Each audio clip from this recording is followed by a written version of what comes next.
lateral shoot through. Lateral shoot through. Shuffle. بسیار خوب. چطوره؟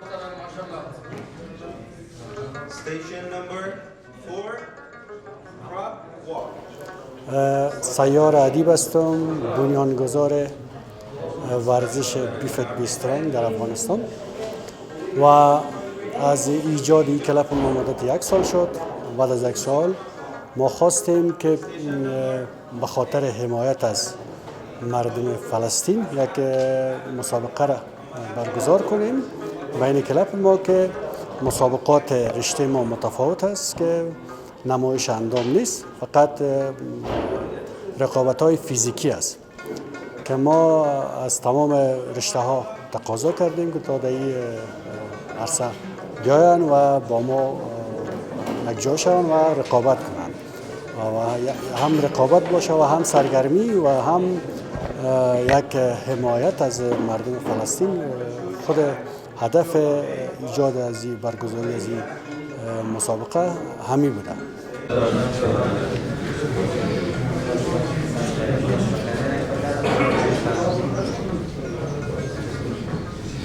نام خدا برش میکنم بسیار معقول.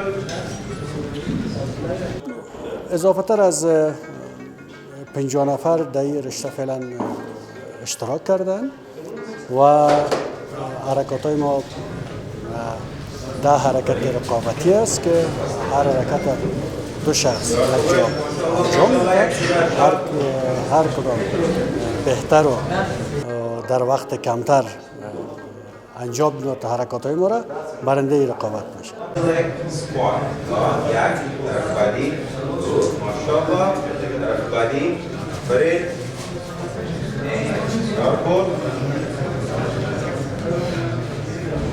در عرصه ورزش افغان‌ها بسیار دستاوردهای خوبی را داره. اگر ما شما فکر کنیم یک تیمی که بسیار جوان گفته میشه، تیم کریکت ما بسیار ممالک بزرگی را که ایجاد کریکت اونا داشته و اونا با خود کپ‌های بسیاری داره.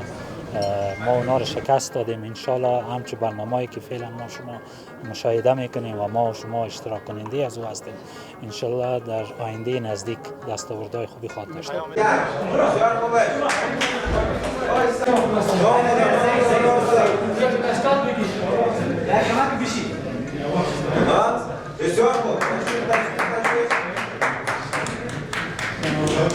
معلوم است ما فعلا هم مصرف یک برنامه بسیار بزرگی هستیم که ما همراه مهاجرینی که دوباره به وطن خود برمیگرده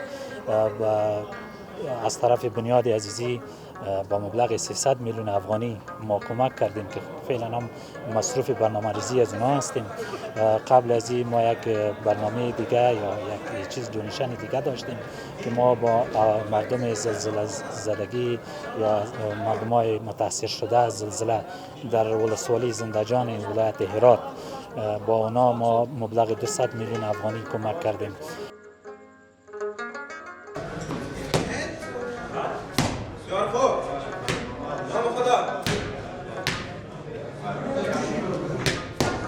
همیشه دا تلاش کرده دی چې غیر دیدین چې ورزشکاران چې هر څوک د دې ملک لپاره یو زرع راوړي یا خوشبختی راوړي د هغوی تر خوا ودرېږو او هغوی سپورټ کړو.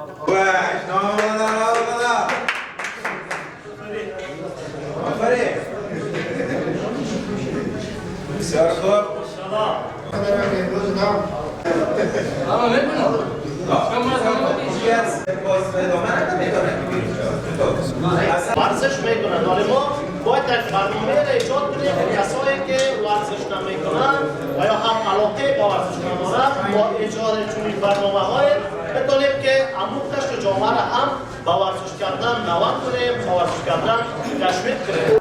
طوری که بر شما بهتر معلوم است که جامعه به یک سرگرمی و به یک فعالیت ضرورت داره که مردم تشویق شود، ورزشکارای ما تشویق شود و همین افراد اشخاصی که برنامه ریزی کرده اونا تشویق شود و این یکی از واجبه ما بوده و یکی از فعالیت‌های اجتماعی ما بوده که باید ما انجام میدادیم.